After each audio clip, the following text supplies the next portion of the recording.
Добрый день, уважаемые зрители. Вы смотрите YouTube-канал 7 на 7, и я рад приветствовать сегодня с нами на связи экономист Игорь Липсиц. Игорь Владимирович, добрый Добрый день. день.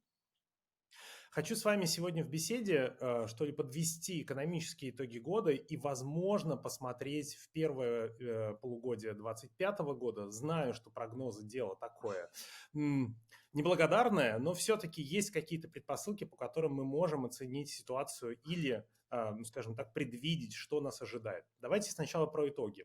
Как вы думаете, выдержит ли российская экономика и бизнес прежде всего ставку в 21%? Ключевая ставка была поднята вот совсем недавно. Как вы думаете, что может посыпаться первым?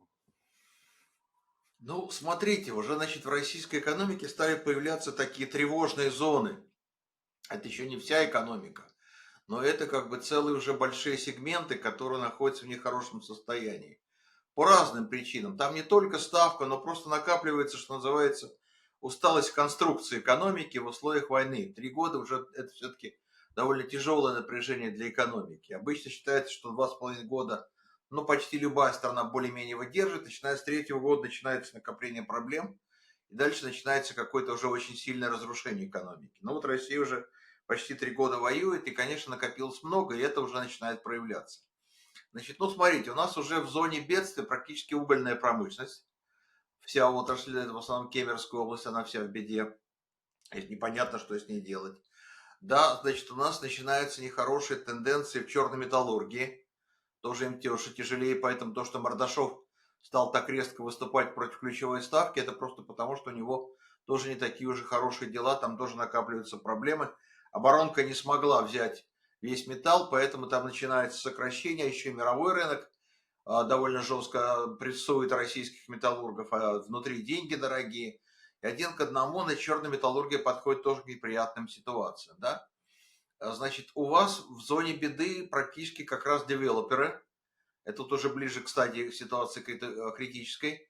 И здесь это не то, что я как нагнетаю какую-то ситуацию, я о том, что там надулся пузырь, говорил еще 1,5 года назад, мы об этом дискутировали тогда с Коганом, у нас целый был такой разговор, я утверждал, чтобы у нас пузырь, профессор Коган утверждал, что ничего, все нормально, рассосется. Не похоже, что рассасывается, там нарастают проблемы, и обратите внимание, что уже Совет Федерации, Российской Федерации стал обсуждать вопрос о введении моратория на банкротство девелоперов, потому что опасается массового банкротства девелоперов, обрушения всего стройкомплекса России. И это, в общем, серьезная тема, потому что, значит, это как бы сразу масса людей окажется без работы, значит, возникнут такие недостроенные брошенные кварталы, это очень страшная ситуация, поэтому вопрос о моратории на банкротство девелоперов.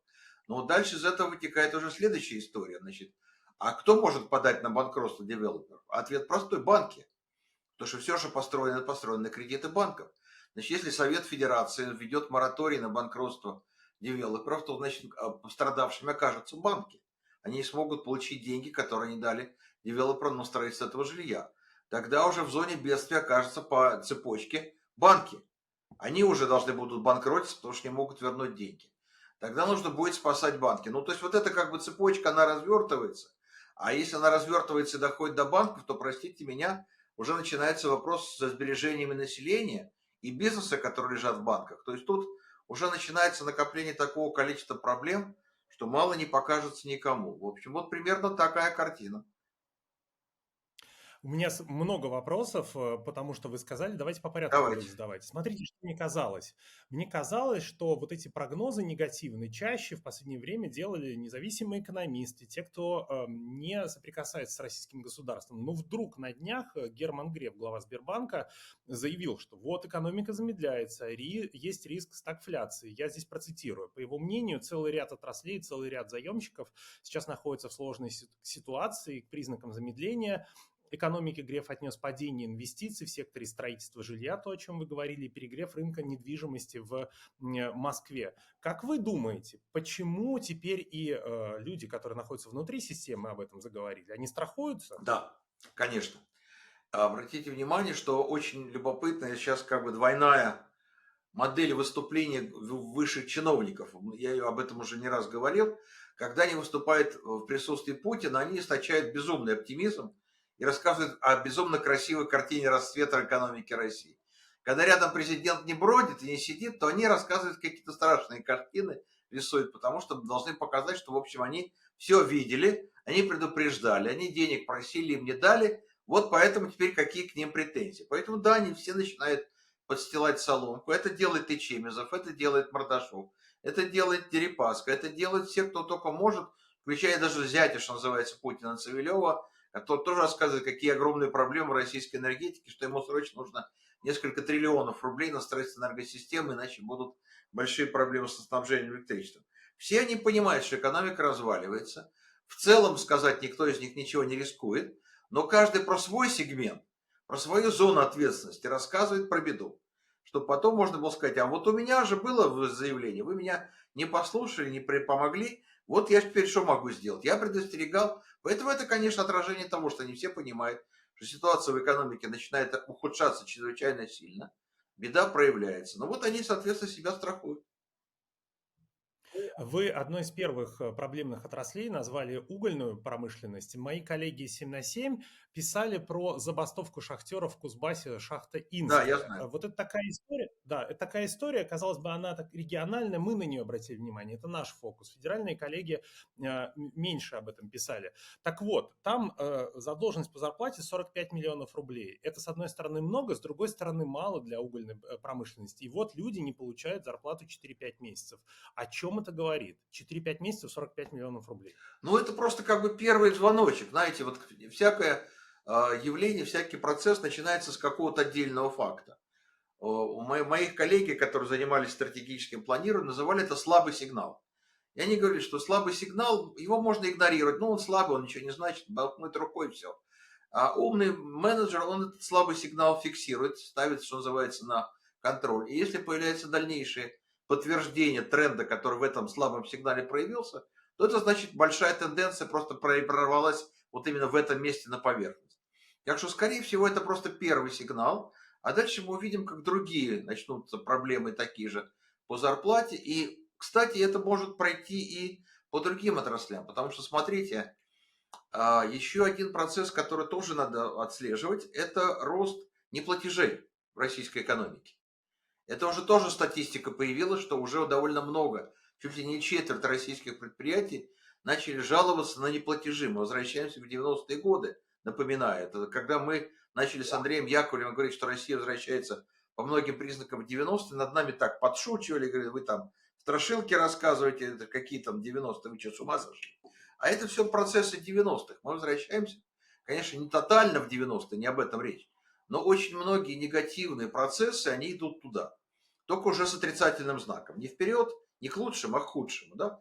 Это можно очень долго объяснять, но вот ситуация такая, что поскольку начинаются неплатежи, а дальше на это накладывается, смотрите, значит, неплатеж, ну, не страшная в конце концов вещь, ты взял кредит, перекрутился. Но когда кредит такой дорогой, то взять кредит и перекрутиться уже плоховато получается. Ведь смотрите, вот что вам, собственно, Чемезов сказал. Чемезов стал кричать об угрозе банкротства военных предприятий. Почему? Потому что давайте разбираться, что он сказал. Не все же поняли, что он сказал. Он сказал, что смотрите, как мы работаем в военно-промышленном комплексе. Нам государство выдает оборонный заказ. Под то, что мы его сделали, нам дают аванс. Ну, аванс обычно, насколько я понимаю, дают 30-40% от стоимости военной техники. Значит, дальше ты должен ее делать сам. А в конце, когда ты ее изготовил, ее приняли, то ты получаешь остальные там 60-70%. И пока ты ее делаешь, тебе же нужны расходы, и 30-40% не покрывает затрат. И ты берешь кредит. Ну, ты его погасишь, когда получишь остаток платежа. И пока кредит был недорогой, они это все нормально делали, все концы с концами сходились. И когда они получали всю сумму, то им хватало покрыть свои затраты, получить какую-то прибыль и рассчитаться с банком. А теперь не хватает. Кредит такой дорогой, что они, получив полную сумму за оружие, не могут погасить. И значит, они становятся в ситуации, когда им не хватает денег, у них проедается оборотный капитал, накапливается долг, и они идут к банкротству. Вот, собственно, Чемезов это и сказал, что при таком дорогом кредите жить нормально невозможно. Даже оборонки, которые вроде как бы получают гособоронзаказ. Но все равно без кредита никто не живет, а кредит такой дорогой, что у тебя начинается проблема. Поэтому, вот что называется, прорвалось в угольной, прорвалось в какой-то точке, Но дальше этот процесс может пойти по всей стране, и начнутся задержки выплаты заработной платы. Вот это то, что мы очень, может, скоро увидим. Это некая беда, потому что раз идут неплатежи, то начнется вот это. Про дорогие кредиты. 21%. Мне казалось, что это, ну, это уже очень большая цифра. Как вы думаете, пойдет ли экономический блок правительства на то, чтобы еще выше поднять ставку? Вот это, кстати, очень интересный вопрос. Я объясню почему. Вот тут есть некая интрига. И вот большинство моих коллег ожидает, что, значит, вот на следующем заседании ЦБ поднимет ставку кто до 23 предполагает, кто аж до 25. Я допускаю, что он не поднимет вообще. Ну, потому что все-таки надо понимать, что здесь решение определяется не какой-то жесткой экономической логикой, а еще есть аппаратная игра. И мне кажется, что сейчас аппаратная игра будет складываться так, что ЦБ не поднимет ставку, продлит ее действие до будущего года. А в будущем году после Нового года, ну вот он тогда посмотрит. Ну как вам сказать, все-таки страна управляется политиками, а не экономистами. А политики, они ориентируются на настроение населения. Обратите внимание, что сейчас идет попытка дать возможность россиянам более-менее спокойно встретить Новый год. Это ничего не значит, но это игра на настроение. Обратите внимание, поэтому немножко сбили курс доллара до 99. Ура, патриоты мне уже в Телеграме пишут, что, профессор, выкуси, доллар меньше 100 рублей, во, как мы крепко-то укрепились, да? Радуются, значит, прокуратура и ФАС заставили ритейлеров, значит, заморозить цены на молочные продукты до, значит, Нового года, чтобы люди, значит, на Новый год нормально продуктами закупились, да. Значит, вот, соответственно, значит, какие-то могут быть шаги, и ЦБ в этой логике сохранит ставку, не испортит настроение повышением ставки. Ну, я не знаю, доказать этого никто из нас не может, как вы понимаете, но некая такая интрига есть, и я совсем, в общем, не исключаю, что даже ставка не будет повышена, а сохранена. Тем более, что сейчас, конечно, усиливается взаимодействие ЦБ с Минфином, и они как бы друг друга, в общем, пытаются поддержать. И надо понимать, что ЦБ сейчас начал кредитовать Минфин. Это значит, что он уже встал на путь, запрещенный законом. Формально он закон не нарушает, а по сути дела да. Потому что он сейчас 2 триллиона рублей вливает в экономику, чтобы на эти деньги коммерческие банки купили облигации Минфина. Значит, это формально не ЦБ дает деньги, он просто дает, ну так вот, коммерческим банкам, но при этом оговаривает, что эти деньги могут быть получены только под залог ОФЗ, который надо купить у Минфина. Вот только тогда вы можете эти деньги получить. Значит, практически идет кредитование в бюджет на 2 триллиона рублей, чтобы закрыть дефицит бюджета. А это означает ускорение инфляции. Но возникает какая-то глупая история. Сам ЦБ разогнал инфляцию, сам ЦБ поднял ставку. При этом надо понимать, что повышая ставку, ЦБ ставит подножку Минфину. Потому что тогда надо больше датировать разницу в ставках по льготной ипотеке. Поэтому я не исключаю, что вот сейчас Набиуллина, как опытная аппаратная женщина, она, в общем, не поднимет ставку, сделает вид, что они вот присматриваются, приглядываются, и ставку сохранит. А после Нового года там все может быть. Ну, еще тогда один вопрос, который тоже следствие того, что происходит, и в продолжении того, что вы сказали, что будет с вкладами? Я не прошу вас там гадать на кофейной гуще, я спрашиваю вас о тех предпосылках, которые есть, предпосылки заморозки вкладов. Что мы сейчас видим? Ну, это тяжелый вопрос, и я понимаю, что, значит, такие вещи говорить всегда как-то страшновато, потому что ты вроде пророчишь беду и накликиваешь бурю. Я пока не ожидаю такого шага, и он будет зависеть от того, что произойдет с девелоперами. Все-таки российские банки в последнее время очень сильно вложились в строительный комплекс. У них там огромная задолженность, я боюсь ошибиться, но там что-то, по-моему, около 57 триллионов рублей задолженность строителей перед банками. Надо проверять эту цифру, она меняется, поэтому я точно не могу утверждать, что она именно такая, но примерно такая. И если вот ведут мораторий на банкротство девелоперов, то, конечно, банки попадут в беду. И тогда возникнет вопрос, что делать. Смотрите, значит, мне обычно говорят, да ничего страшного, здесь агентство страхования вкладов. Ну, правда, есть агент страхования вкладов. Это что, спасения? Нет. Обратите внимание, агентство страхования вкладов. Не агентство гарантирования вкладов, а агентство страхования. Это значимое слово, потому что это значит, что это агентство работает по модели страховой компании. Это значит, что у нее есть резервы на поддержку банков, но они частичные. Не на все банки России. Никто не предполагает, что рухнут все банки. Поэтому несколько банков они могут вытащить. А если начнется массовый банкопад, то у них денег нет. Тогда возникает вопрос, что делать в этой ситуации? Вариантов несколько, я не знаю, какой будет реализован. Но они существуют. Первый вариант это, конечно, влить огромное количество денег Центробанка в АСВ. По закону так и должно быть, чтобы АСВ мог спасти много банков, которые начнут падать. Но тогда произойдет сильное увеличение денежной массы. И это опять разгон инфляции. Да? Тогда есть второй вариант, он страшноватый.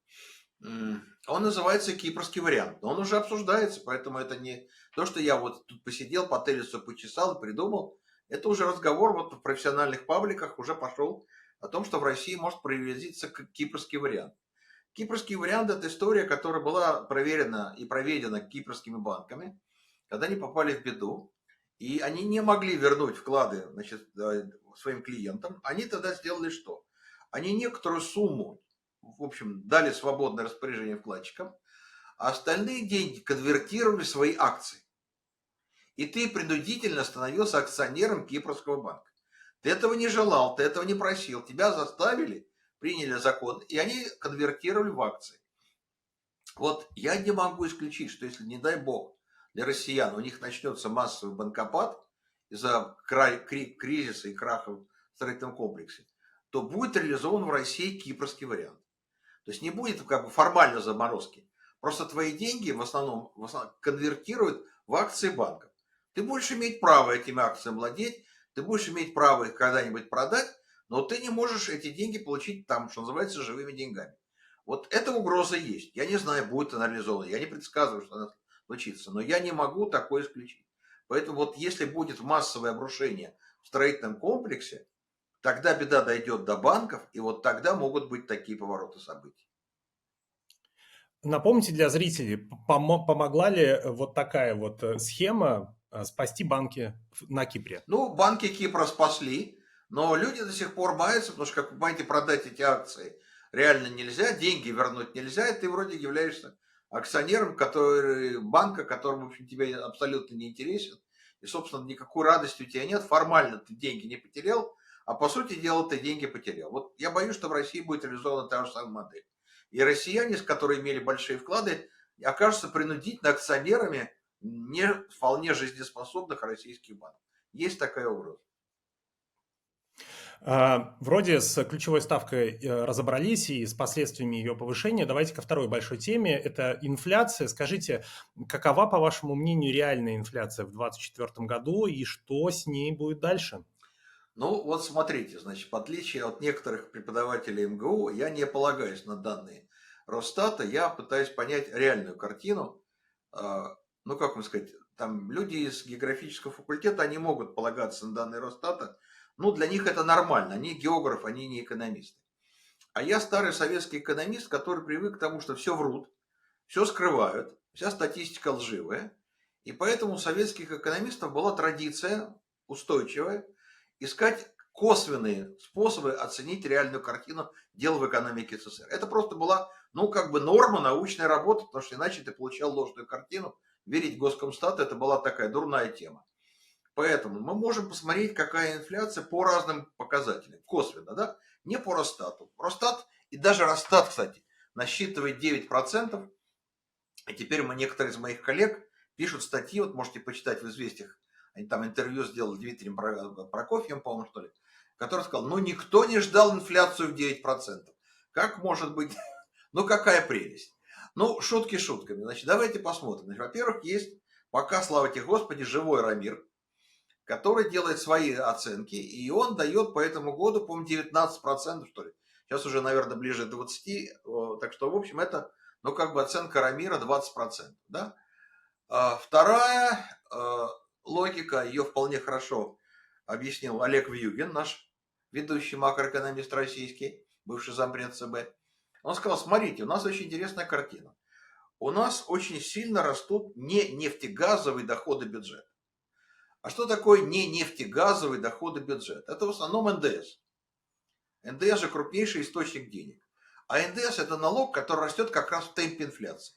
И если у вас не нефтегазовый доход и НДС растет на 20-22% в год, то это значит, что реальный темп инфляции 20-22% в год. Вот это примерно та картина, которую я полагаю. Так что мы видим, что темпы совсем не 8-9, как дает Росстат, а скорее всего в районе 20-21%, наверное, не меньше. Да, тогда про следствие этой ситуации. Скажите, вы видели какие-то, замечали ли меры стимулирования бизнеса в этом году, которые не касаются ВПК? Ну, практически, в общем, их и не было. На самом деле бизнес сейчас показался в довольно тяжелом положении. И все, что мы видим по бизнесу, ухудшение условий работы бизнеса. Не забывайте, что с 1 января бизнесу повышает налог на прибыль. И резко повышает с 20 до 25%. Да, дальше там, значит, надо переходить кое-где на выплату НДС, если ты получаешь больше 60 миллионов выручки. То есть там, в общем, довольно сильное ужесточение. Плюс еще растут всякого рода платежи за энергию в том числе, и транспортные расходы повышаются. Поэтому российский бизнес его загоняет в беду. И это не какая-то субъективная точка зрения. Опять же, можно эту картину проверить по тому, как меняется итоговый финансовый результат бизнеса. Да? Это, то, что считает Росстат, это называется сальдированный финансовый результат. Это сумма убытков убыточных российских компаний, вычтенная из суммы прибыли у прибыльных компаний России. Вот эта величина сокращается. Это Росстат публикует, можно посмотреть статистику. То есть российские компании работают с меньшей прибыльностью, чем они работали прежде. У них начал убывать оптимизм. ЦБ же их опрашивает и считает некий индекс оптимизма. Оптимизм убывает, ну потому что как бы они вдруг обнаружили, что никакого безумного и бурного роста российской экономики нету. Вот, и никакого безумного роста доходов населения тоже нету. И в этом смысле надежда, что можно тут развернуться, разгуляться, и будет новое экономическое чудо, они оказались абсолютно ложными. И гражданский бизнес, он сокращается. Можете опять же посмотреть, проверить. Значит, есть телеграм-канал моего коллеги Сергея Алексашенко, который относится как бы к категории руссо-оптимистов, но тем не менее. У него там есть хороший график, можете найти и посмотреть. Он взял и оценил, как растет военно-промышленный комплекс и сопоставил с ростом экономики России. И видно, что военно-промышленный комплекс растет существенно быстрее экономики России. А это по законам статистики означает, что вторая часть, гражданская, сокращается. Поэтому по статистическим данным, даже официально, получается, что гражданская экономика, гражданский бизнес уже в этом году находится в рецессии. Они сокращаются. Вот вам ответ, что происходит с российским невоенным бизнесом. Сокращается. Еще один вопрос тоже в продолжении этой темы. Вот мне кажется, что та отрасль, которая больше всего почувствовала на себе инфляцию, ну, одна из отраслей, это авиаотрасль. Мы видим цены на билеты.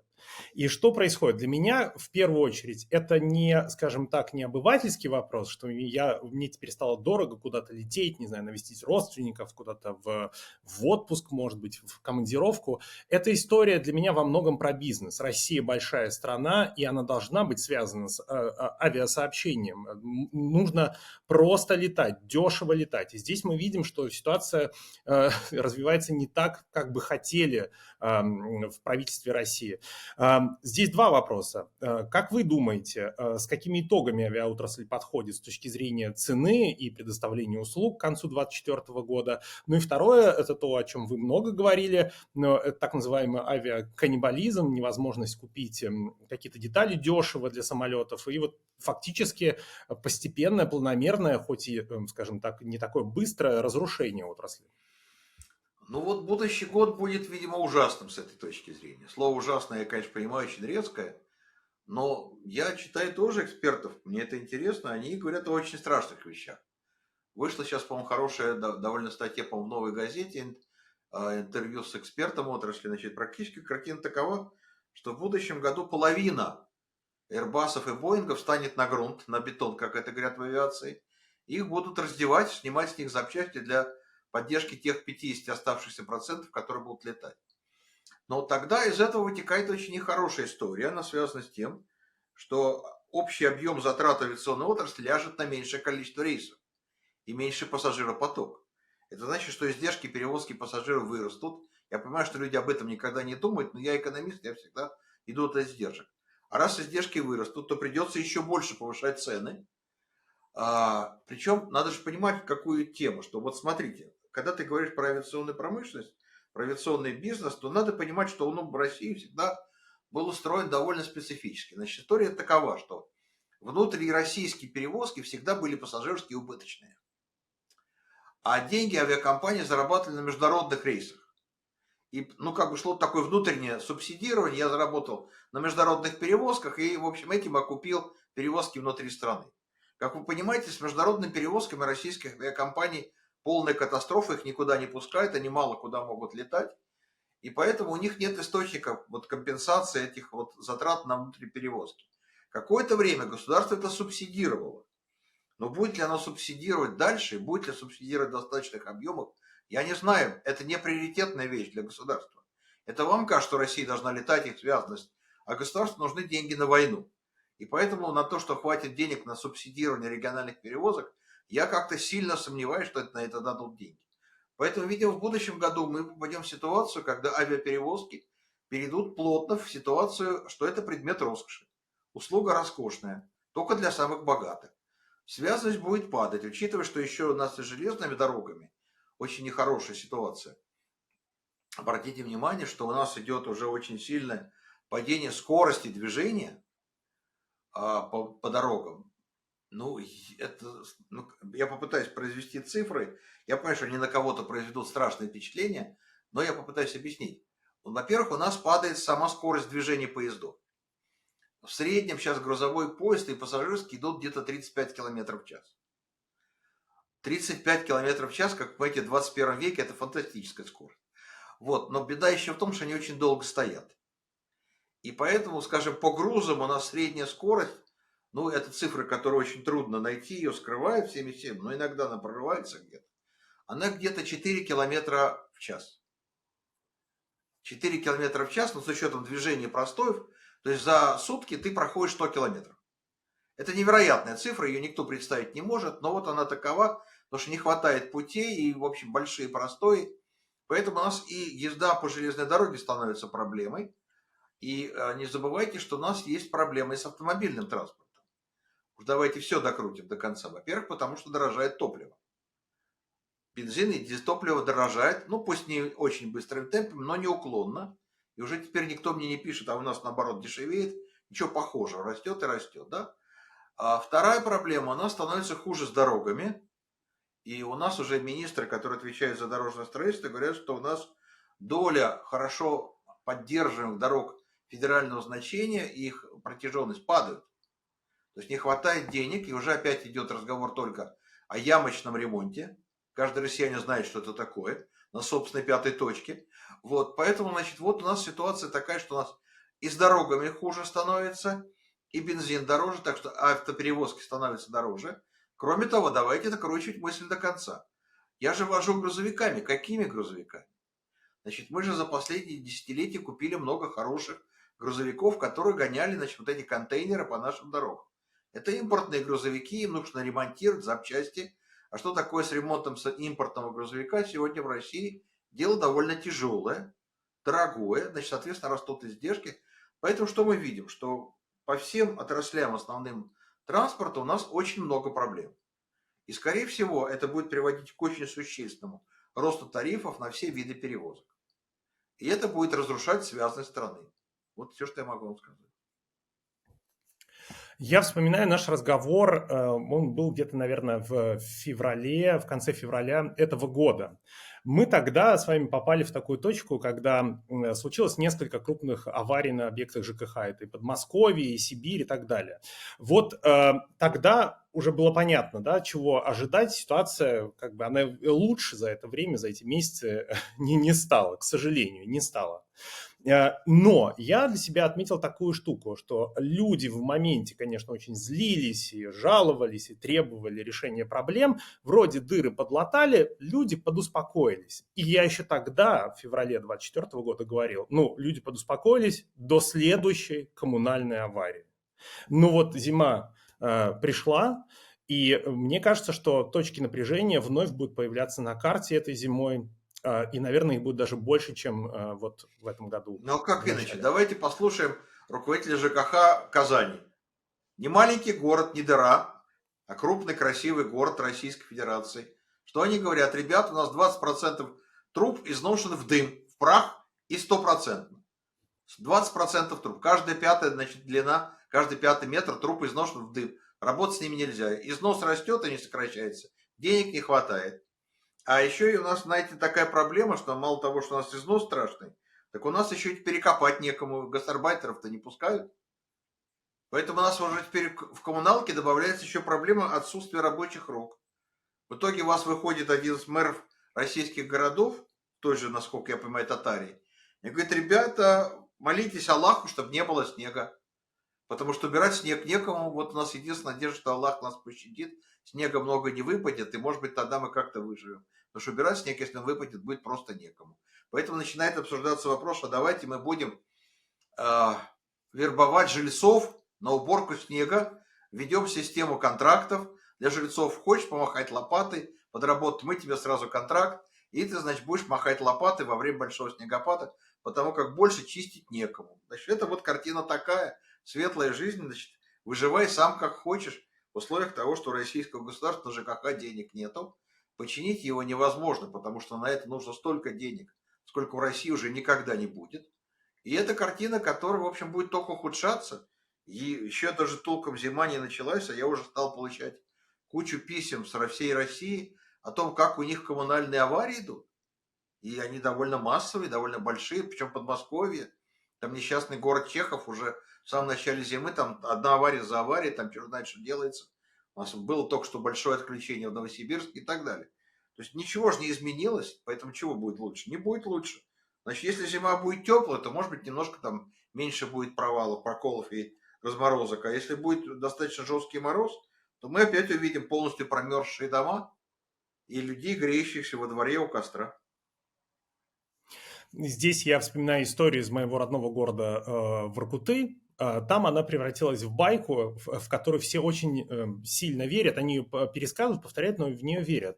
Что несколько лет назад, когда были выделены деньги на ремонт труб, на замену труб, что делали компании? Компания, она раскапывала землю, доставала трубы, меняла их местами и обратно закапывала. То есть это коррупция, в чистом виде Конечно. коррупция.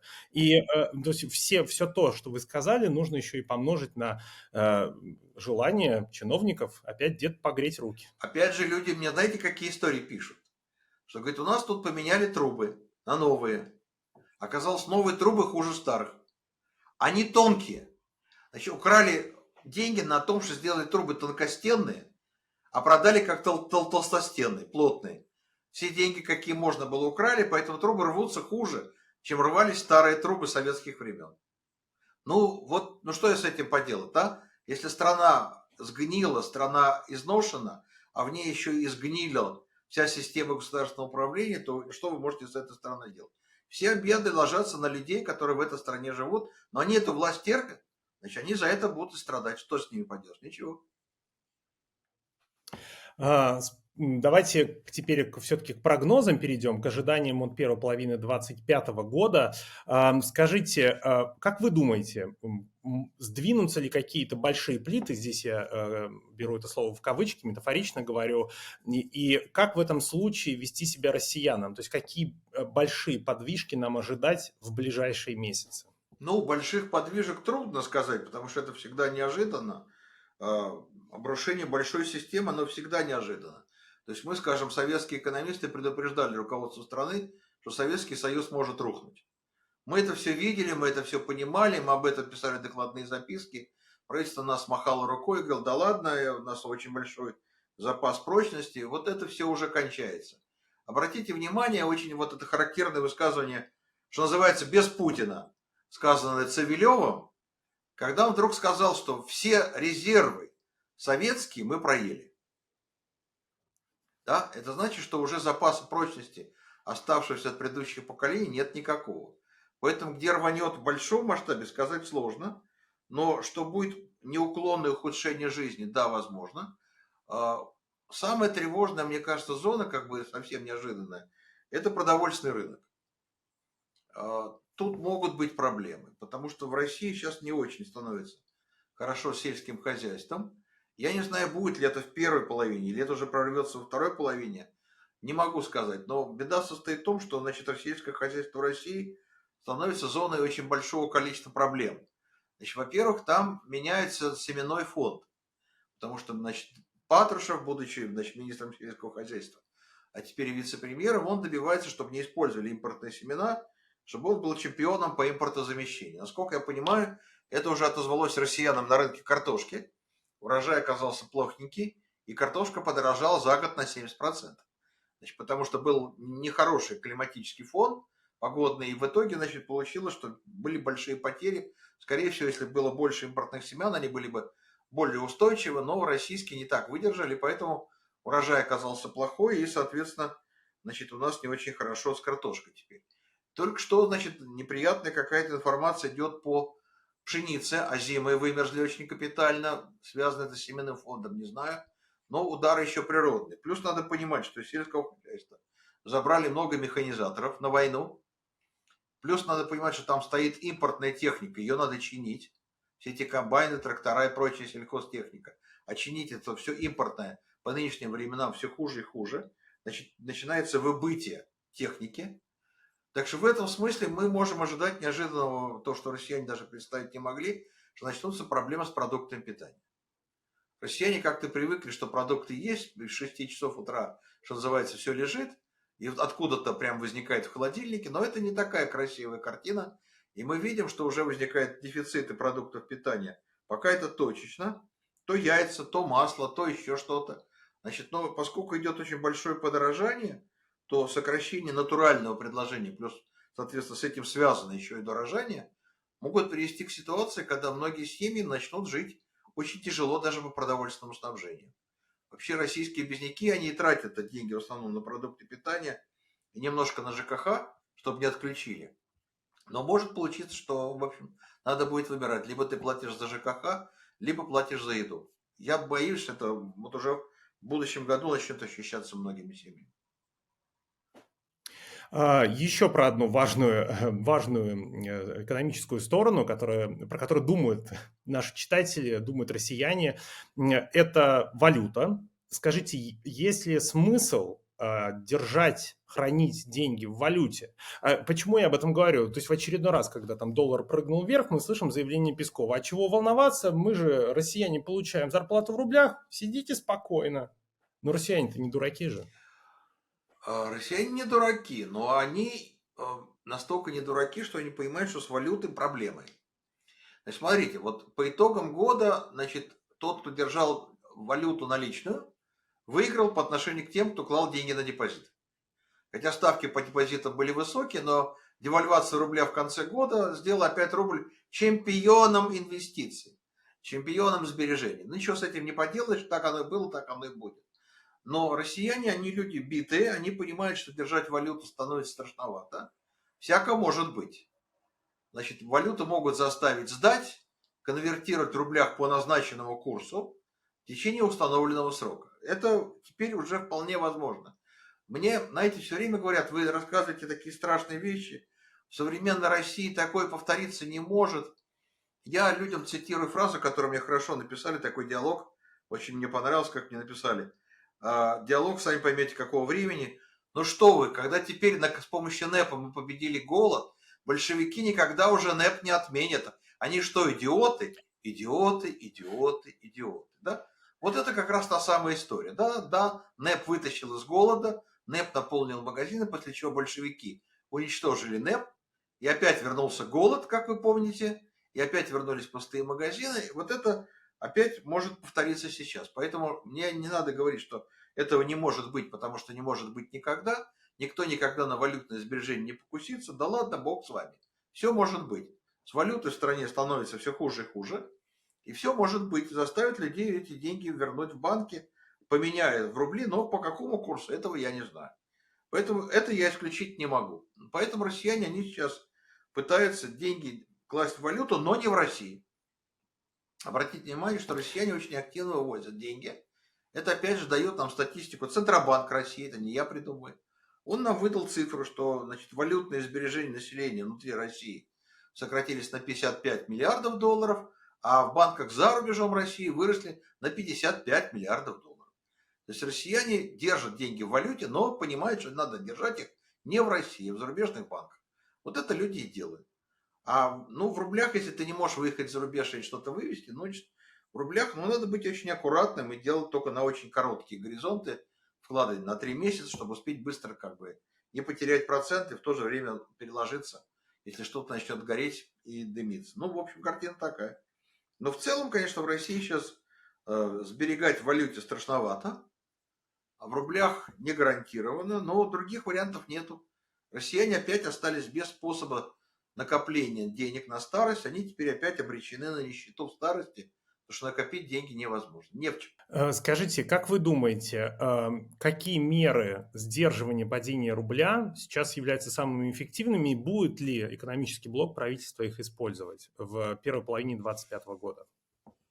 Ну, они не очень могут многое сделать. Смотрите, обратите внимание, какая идет страшная атака на ЦБ.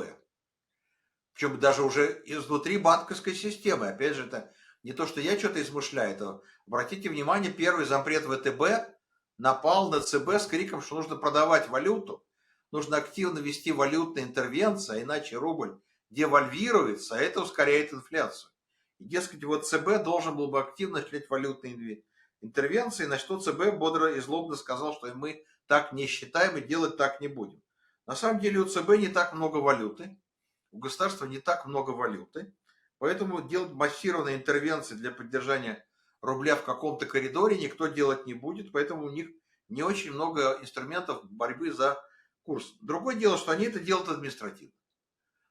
Еще раз, очень многие мои коллеги упорно делают вид, что в России сохраняется рыночная экономика в таком же виде, как она была. Это самогипноз. Рыночная экономика российская умирает, как умер НЭП, и эта экономика рыночная тоже умирает, от нее отваливаются большие куски отмершей рыночных структур, и рынок валюты, он уже перестал быть настоящим рынком. Очень характерно, что он сегодня не отражает реальный курс рубля. Смотрите, очень характерная история. Значит, курс там дошел там 104, а в то же время, скажем, Алиэкспресс конвертирует рубли в доллары по 114-118. Значит, практически российский валютный рынок – это уже не рынок, это уже административное регулирование курсов. И понятно, что там происходит. Рынок стал, как говорят финансисты, мелким. То есть очень маленькие обороты по валюте. И это значит, что достаточно ЦБ попросить какого-то банка либо продать валюту, либо купить, и курс будет меняться сразу, как нужно ЦБ. Это теперь делается легко. И не надо говорить, что ЦБ такого делать не будет, потому что не будет делать никогда. Да бог с вами. Посмотрите структуру активов банковской системы России. По-моему, порядка 60-70% активов банковской системы – это банки либо совсем государственные, либо с контрольным пакетом государства. Позвонить в такой банк из ЦБ и попросить, да что, моментально сделать. Никаких трудностей. Поэтому возможности ЦБ манипулировать курсом, они абсолютно безграничны. Но вот это они могут делать. Насколько я понимаю, так и было сделано сейчас. Сначала уронили рубль, чтобы пополнить бюджет, закрыть дыру в 3 с лишним триллиона, которая возникла. А теперь, когда, так сказать, задача решена, мягко и изящно отыграли назад ниже 100 долларов, курс 99. Это вот игрище. На самом деле суть в том, что вернуть много валюты в страну не получается. Она сейчас немножко пришла, но в больших объемах она не может прийти, потому что экспортеры не могут вернуть валюту. Поэтому обратите внимание, что государство снизило норму обязательного возврата выручки до 25%. А ЦБ дает цифру, что у российских экспортеров за рубежом на счетах 180 миллиардов долларов. Игорь Владимирович, вы в начале нашей беседы сказали, что в зоне беды у нас девелоперы, объяснили, почему это происходит. Скажите, а вот как вы предполагаете, чего нам ждать на рынке недвижимости в первом полугодии 2025 года? И получается, не знаю, цены упадут, цены останутся такими же, не знаю, может даже, если что случится, и подрастут? Ну, смотрите, значит, как бы какая идея у девелоперов? Они стараются цены сначала не снижать. Они надеются, что все-таки когда-то народ успокоится, побежит покупать, Но вот здесь картина очень любопытная. Кто бежит покупать недвижимость сейчас? Только самые богатые. Вот это да, обратите внимание, что в Москве резко выросли продажи элитного жилья.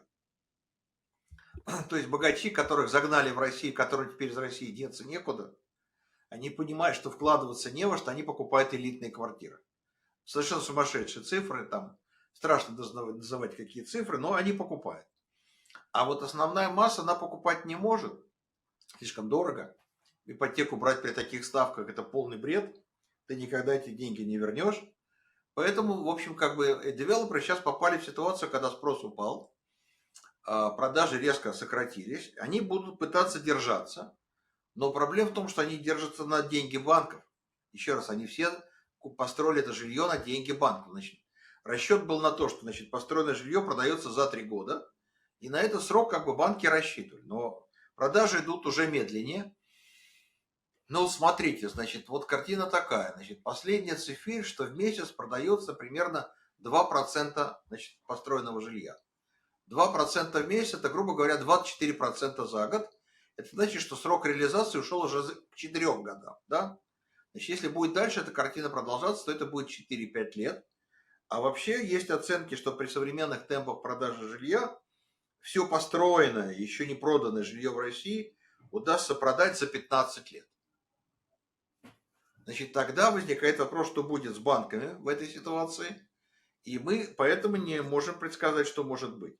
Одна из угроз, которая существует, и как раз я вот с интересом наблюдаю, реализуется, это что начнется война цен на рынке недвижимости.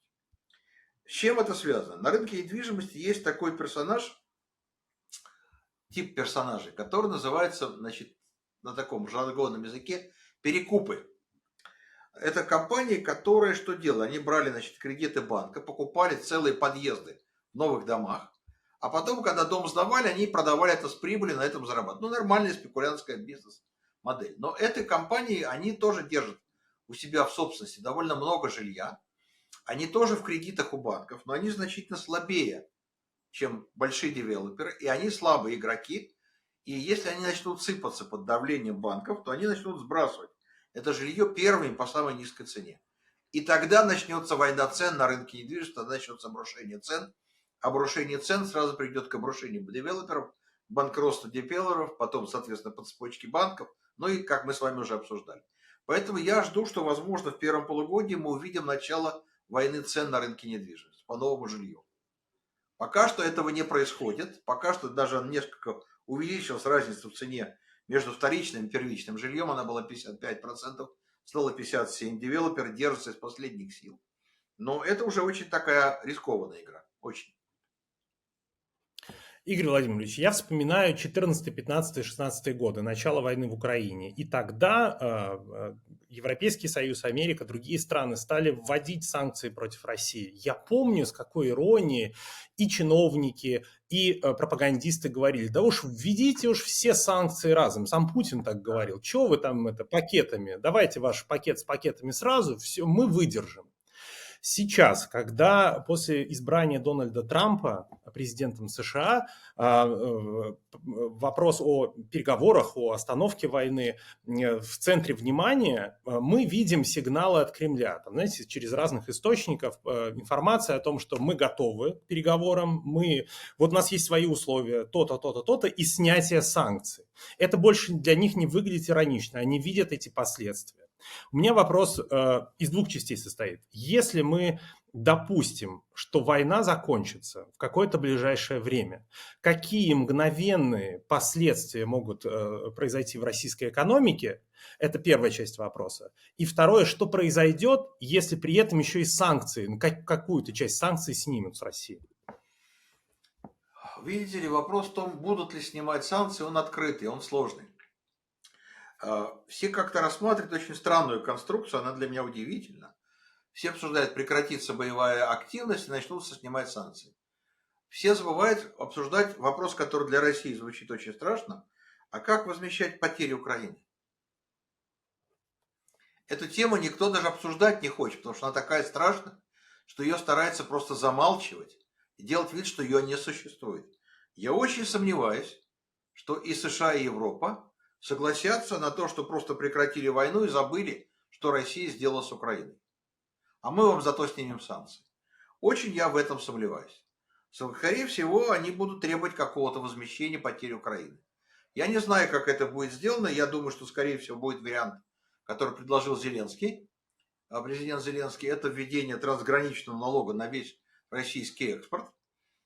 Репарации России платить не будет, а этот экспорт можно обложить трансграничным налогом, и Россия вынуждена будет его...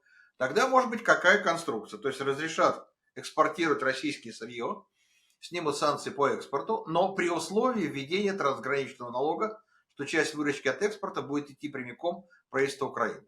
Вот этот вариант я готов рассматривать как вероятный. Но это будет означать, что Россия будет получать доходы от экспорта, но значительно меньше, за вычетом налога в пользу Украины.